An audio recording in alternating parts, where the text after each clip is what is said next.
Let's read your most recent headline from your most recent investigation. Trump Organization ups its reliance on foreign workers. So let's talk about first how this is at odds with his past policy, sentiment, and stance on immigration.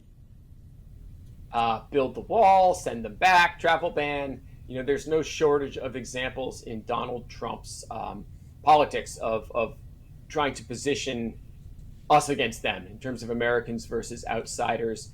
He's taken some very tough stances against immigration, yet his businesses rely on short-term foreign labor to operate. At the height of the pandemic, when he was still president, he signed an executive order temporarily barring the entry of immigrant workers on a host of employment-based visas. So why does the Trump organization choose to hire foreign workers opposed to American citizens? It's an excellent question. I've reached out to them. They did not get back to me. They're only supposed to be able to do it when they cannot find American citizens to do that labor. And that's, they've been doing this since at least 2008. So obviously unemployment right now is very low, but that has not always been the case going back to 2008. So, it's speculated it's cheaper. I don't know exactly what they would be paying U.S. workers, but, it's been a reliable source of employees for them over the past 16 years at least. So from what you're saying, this practice is legal, but can you go over the policies of retaining temporary foreign workers? Yeah, it's complicated and it's a pain, and it involves 3 different government agencies. So first, the business has to get certified by the Department of Labor that they can, in fact, have short-term foreign labor. Then they have to apply to the Department of Homeland Security for them to approve a specific number of people. So each year, the Trump Organization and all the other businesses that do this have to say, this is the amount of employees we want.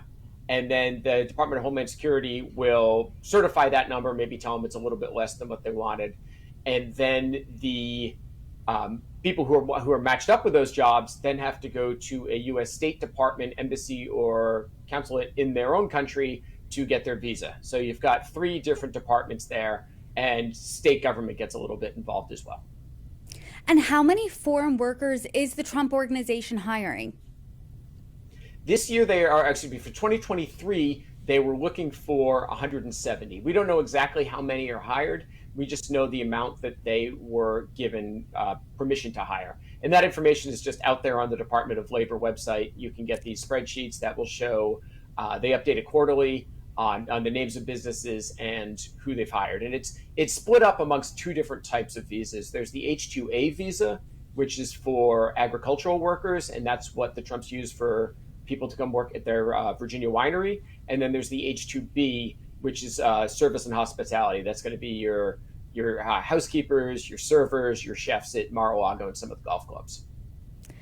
I want to note that your headline says ups its reliance. You said earlier that the Trump Organization has been hiring foreign workers since at least 2008.